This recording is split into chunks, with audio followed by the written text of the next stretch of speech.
Hey folks, thank you very much for tuning into the channel today. I wanted to make this video to discuss some of the common challenges that one could run across when they're trying to make a purchase in Puerto Rico.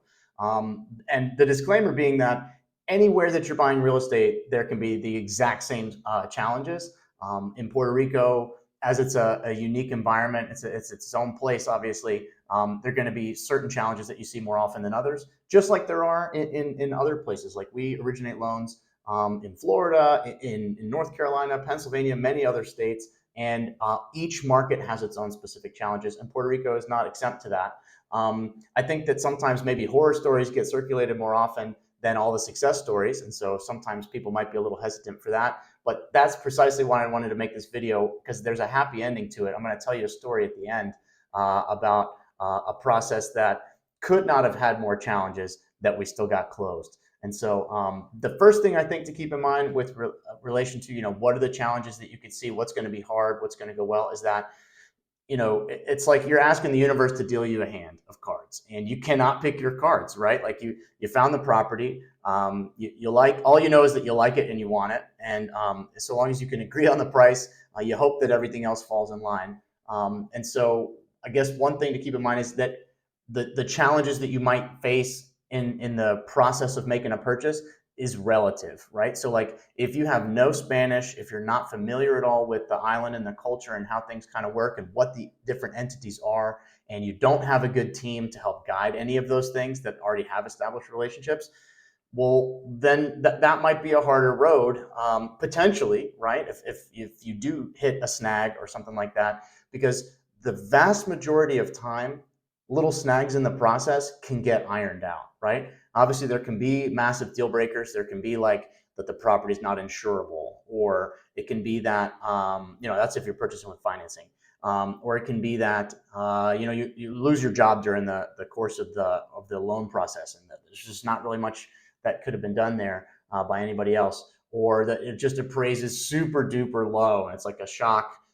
These are things that could happen, obviously, but like it's like I said, it's relative. If you have a good team, and if you kind of you don't even need to have purchased before, but I think that having the good team that's established and that has good relationships can tell you good, accurate information. Because here's another thing, and I've said this a thousand times in other videos, is that the biggest challenges with Puerto Rico is that it's just a less standardized market, right? So there's not standard purchase agreements. It's not standardized who pays what at closing. There's a bunch of examples. And so it can also be, there's a lack of transparency sometimes too, right? It's not always super clear what's going on at the CRIM. It's not always super clear what's going on in the appraiser's head, or what's going on in the listing agent's head. So it's just can be kind of a opaque process. And so that's one of the other things that our company and that we try to work on when we're in the process, is being able to provide accurate and dependable information. Because whatever it is in Puerto Rico, sometimes for example, if you want to renew your marbete, like the little sticker, like the registration of the car, I had to do that recently. I asked several people the exact same question. I went onto forums in Reddit. I went into Facebook. And I asked some close contacts, like, what's the best way for me to do this? And I got like different answers all across the board. And so it can be kind of like that, right? In the island, is like trying to find good, reliable information is key. And so what can cut through all of those potential challenges is, like I said, having a good team. And so another thing that can be that's challenging about purchasing in Puerto Rico, honestly, is that it's just a very competitive market, right? In other markets where we originate loans, we see very marked like busy season and slow season. And in Puerto Rico, it is always the busy season. Like it is, there's always folks coming here. Remember, you got local folks looking for their own properties. You got people with Puerto Rican roots that live off the island wanting to come back and either move back here, or have a place to come retire, or a place to come vacation. So you got all those folks too, and there's more folks that identify as Puerto Rican outside of the island than actually on the island. So that's a bunch of people. Plus you got everybody that comes here and just falls in love, didn't have roots but wants to put some. And so you've got all of these different people, and the island's only this big. right? And so like everybody competing for the same inventory. And so if you're wondering why the listing agent didn't just like call you back super psyched that you want to see their property, well, they're probably getting a lot of phone calls. You have to stand out, right? And so you have to be very persistent and noticeable and in a friendly way, right? Like ripping into somebody that's like, how come you're not answering my phone calls? It's like, well, either they're very busy, maybe they're not the most efficient at getting back to folks, but like that's better for you in a sense, because that means that all the other chumps that aren't going to be as persistent as you and like trying to get to see a property are going to lose out, right? And so it is a more competitive market, and that brings challenges. That's why maybe it's hard to get your phone calls returned. That's why maybe it's hard to get the attention or to set up those meetings or those things, but it can get done. Again, having a good team, I think, is going to be key. People that know the ins and the outs and have the relationships already established to get these things done. And so kind of I'll go next in order of kind of like what the process could look like and where we could potentially hit snags. And I hope that this isn't like a, gonna scare folks off. I mean, maybe it will, maybe it should, because making a purchase, like it's not a small decision. There's a lot of moving pieces, and like I said, it's asking the universe to deal you a hand of cards, and you don't get to pick your cards. And so we just kind of do our absolute very best to make sure that we can analyze the numbers on the front end, see what's going to be worth it and what's not, and then hope that we catch some breaks along the way.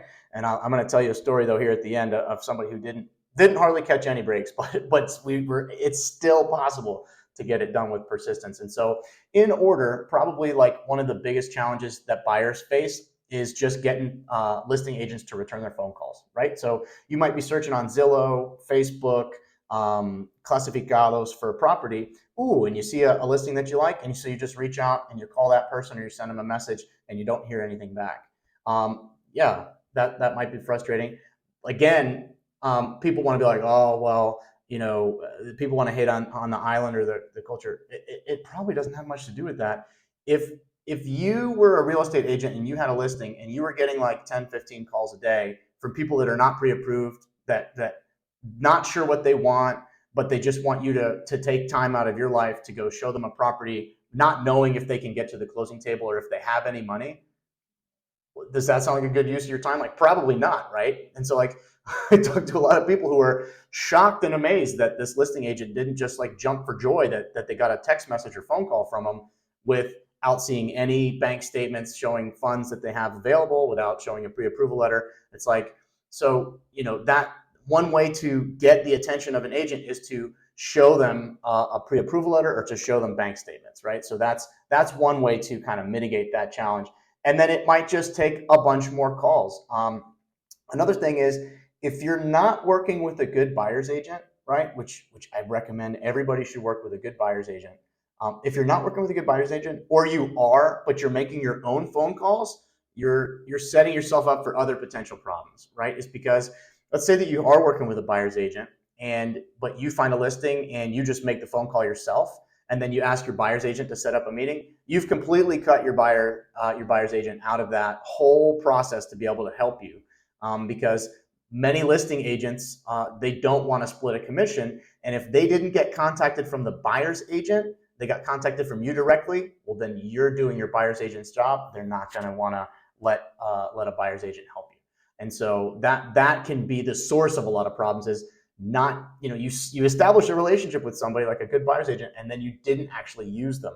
That can be killer. That can set up a lot of other issues, because then it's like, well, now you're navigating in this space of how to set up meetings, how to negotiate the offer. Are there good comparables? There's a lot of things that a good buyer's agent could help you with in the process, and problems that could be avoided if people would just trust, like get a good buyer's agent and then trust that person to do their job. That can resolve a lot of potential issues, or alleviate a lot of potential issues. So there's that. Then there can be there's challenges when you are making your offer and going under contract. Again, if you don't have any guidance on like how to, like what to say in your offer, who's going to pay for which closing costs, what's the timeline going to look like, is it subject to appraisal, is it as is, Like if there's repairs that get called out in the appraisal, who pays for those? How do we resolve that? There's a lot of questions that with a good team and with good guidance, there's issues that can either be mitigated or avoided, or you can set yourself up for a massive uncomfortable failure when you just go willy-nilly, make an offer, made the phone call yourself, make an offer, get it accepted, sign whatever contract they give you without realizing, oh, it's not subject to appraisal, oh, it's as is. And then if it appraises low and needs repairs, it's like, well, now you're going to lose your deposit, or now you have to pay to fix somebody else's home.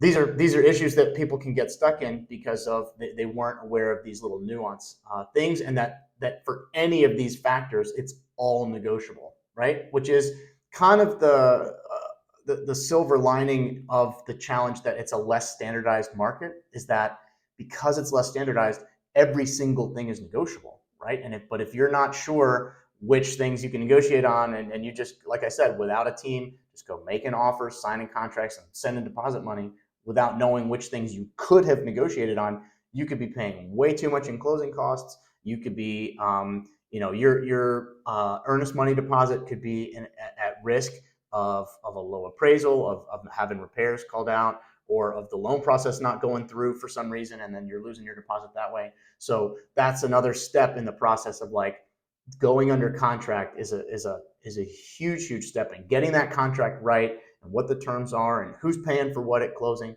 is critical.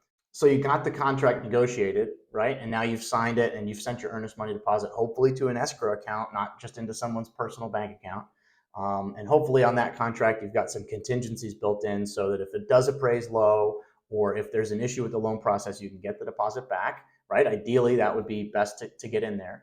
Well, then comes the appraisal step, right? And so typically if you're purchasing with financing, it's the lender that's going to organize and set up the appraisal with somebody on the listing side, like they schedule it. And then obviously one of the biggest challenges and one of the most common deal breakers is just a very low appraisal. And so that can happen. And I'll tell you the two main reasons why I see it happen. One is because it's in a part of the island where there's just not good comparables, right? That's one of the main things, is that like, let's say that it's a fair asking price and whatever, but that the appraiser just they can't find recent, close, good, comparable other sales to base their value opinion on, right? And so if they're having to search like more than a couple miles away, or having to go back more than a year in time to find any decent comparable, that's a sign that there might be a challenge with getting it on value, right? And this is more common, I see, with multi-unit properties, is because there's a lot of different variations of multi-unit properties, right? There's like single family home with an accessory unit. There's a 2-unit property. There's 2 units with an accessory. There's 3, 4 units. There's all these different combinations, and how all those kind of pieces. An appraiser's job is to find the most recent, geographically closest comparable sales, and use that to inform their opinion of value. And if there just aren't any, or they were low or long ago or not super relevant, well, then that can trip up the the value that it comes in on. So that's one of the big factors. And then the other one is, I would say, who picked the listing price, right? If it's an experienced listing agent, and that listing agent was trusted by the seller, and they went and they found like good comparable properties, and then used that to come to the value, well, that's a very good sign. But if it's a very sentimental seller, and that the seller chose the listing price themselves because they love their property and this is how much they want for it, well, the sellers tend to have a more inflated opinion of how much their place is worth. It's everybody's, it's like their baby, right? And they want it to be worth all this money. And so like that could be a negative sign. So when you're negotiating your contract, I highly recommend you ask the listing agent, how did you come to this? How did you come to your listing price, right? Did you base it on some comparable properties that we can show the appraiser when they come back out? Or was it just that like, oh, the seller picked it, right? If the seller chose the listing price, that could be an indication that it may not appraise on value and that you want to try to negotiate that down. So then the next biggest category where we can see issues is during the title study. There are certain categories of issues here. So there could be like inheritance issues. So, you know, if the owners of the property, if there was like a death in the family and one of the owners passed away, or both the owners passed away and their children live, you know, outside of the island, or, you know, just need one child living outside of that. If there's an inheritance issue, that can get pretty sticky. If there are discrepancies between the size of the property or the value of the property between the CRIM, which is the property tax entity on the island, and the registry office, and what's on the deed. So if all of these documents need to match up, right? What the CRIM says, what the registry says at Hacienda, and what the deed says, like the size, the who's on the deed, like who's the owners, all of those different things need to match up. And if there's any discrepancy about any factor, that's going to be a delay and could potentially, you know, be a big issue.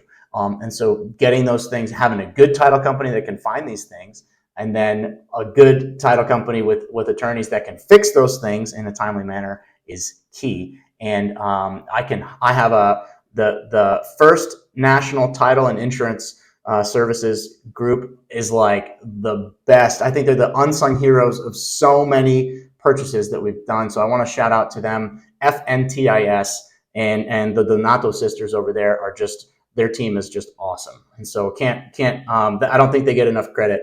And so, but having a good company, having a good team behind you, just like them, is key. And so the title issue is definitely one thing where things can get stuck. And then the last probably issue in the going in order in this process is the insurance, right? Insurance agents, when you're trying to get, because obviously if you're purchasing with financing, the property has to be insured. And so, but the insurance agents, they need the appraisal and title work before they can issue and like bind a policy and get that ready for closing. But sometimes, you know, there could be an issue with, this is more common with condominiums, that there's an issue with getting the insurances because there's like master policy insurance that's part of the HOA or not. And then there's like your own private insurance, and then there could be flood insurance. So there's like, the insurances for condominiums can be a little bit complex. And then there's mortgage insurance if you're putting less than 20% down. And the mortgage insurance company, they could say, oh no, we already insured too many other properties in that building. And so you could have been good on the appraisal, good on the title, good in the loan process, and then the mortgage insurance could that's like the last approval that we need typically in order to be able to close. And so those are some of those are kind of like the challenges in order there. And so next, I'll tell you this story. It was it's the longest loan process that I've ever worked on. This client, she gave me permission to tell the story here, and even to use her name, but I'm going to keep her name out. Was that she went under a contract to make a purchase in August of last year, and I'm recording this in August of 2023. She went under contract in August 2022. The first lender got her in a process, went for a couple months, and then dropped her, right? Wasn't able to get it to the closing table. And then her buyer's agent brought her over to us, and we started analyzing the case and started the process. I locked her interest rate for the first time in December of 2022. And I believe that just with the interest rate, like if there's a problem that a case could have, this poor client, she hit every single one of the challenges, but she was super persistent. She was very relationship based in how she approached things. So she had a great relationship with the sellers, which I think was an accomplishment. She had a great relationship with her buyer's agent, great relationship with us at CoLab. And so she was just like friendly, but persistent and direct all the way along. And I think that was a magic recipe for getting this to closing, despite the length of time that it took, because just her loan, just like changes and adjustments to her loan and her interest rate, I believe there were 8 different changes that we had to make, like either locking it and then having to extend the lock, having to like multiple extensions. We had to let the lock expire multiple times and relock it later. And then we'd hit another issue and we'd have to let it expire. And so we'd have to relock it again. That was totally bonkers. It had to be appraised 2 times because appraisals only last for a certain period of time. And so the first appraisal that got done expired right when we were getting ready to, we had resolved some other issues and like, let's proceed. And then the appraisal expired. Crap. And we had to like get it reappraised. And so that was a whole other step. Not to mention the title issues, because there was inheritance issues and a bunch of the descriptions and information regarding like the various parcels that she was purchasing. The descriptions didn't match between the CRIM, the registry, and the deed. And so that was a whole other set of things that we needed, like the title company and the seller's attorneys to work on and get fixed. And then we needed a power of attorney because of the inheritance things, there was like some of the children live outside of the island, and so we needed their powers of attorney. And then the seller couldn't physically attend the closing, and so the attorney, the attorney that helped us out, Miguel Santiago, he had to drive basically all the way into the countryside. I think it was 45 minutes or so from where we usually have the closings. Had to drive all the way into the mountains, get the seller's signature, and then drive all the way back to San Juan for the second part of the closing to happen with her children, because all sellers and buyers have to sign the closing documents on the same day. And so that was another big last minute challenge, was like, oh, she can't physically get to the office. Well, then we had to send the attorney out there to get her a signature. But that was the wildest and longest loan process, but we got it done. And so that is, I think, the moral of the story is that, yes, there can be challenges. If you are, like I said, if you have a good team, right? If you are friendly and persistent and direct, those, I think, are the magic keys to success. And then it's just about, like persistence after that, because this client, she just one step at a time, and we just kept resolving one issue, and then what would come up the next one. All right, let's resolve that one. She really wanted that property. The sellers thankfully really wanted to flex with her because they had issues on their side. Like they couldn't have sold the property even if it was a cash buyer because of all the issues with title and inheritance anyway. And so obviously that's one case, and not every case is going to match that. But now I see I've like prattled on for over 20 something minutes. So if you're still watching, wow, congratulations. If you're still watching this, you might be persistent enough that even if you hit some hiccups, you're going to get to the closing table. So just make sure you have a good team behind you, right? So big shout out again to Ian Carmona, the buyer's agent. Dude is awesome. He crushed it. Like he stayed right there with his client. So shout out to him. Shout out again to FNTIS, the title company. Amazing work. Thank you so much for helping get that done. Attorney Miguel Santiago, huge thanks to you for making the extra trip to go get that. And then also to the loan processors at Collab Processing side. I mean, we had various different processors over the course of the 9 months that were working on this file. And so thank you very much to Nate Cobbler. Thank you to Monica Carnes. Thank you to Jess Cummins. Thank you guys for sticking through it and helping get this done. And so anyway, that's I was hoping that the video about the challenges could be short, but I want it to be detailed. Hopefully this doesn't scare you off out there if you're considering buying in Puerto Rico. Hopefully it makes it clear what are some of the challenges you could face, but that there's usually ways to mitigate challenges before they arrive, and then there's almost always ways to resolve challenges when they show up. And so, if you have questions, if you're hitting snags and you want to know and get some advice about how to potentially get to the closing table, please reach out to me. My contact info will be in the description below. But anyway, thank you very much for watching, and I'll see you next time.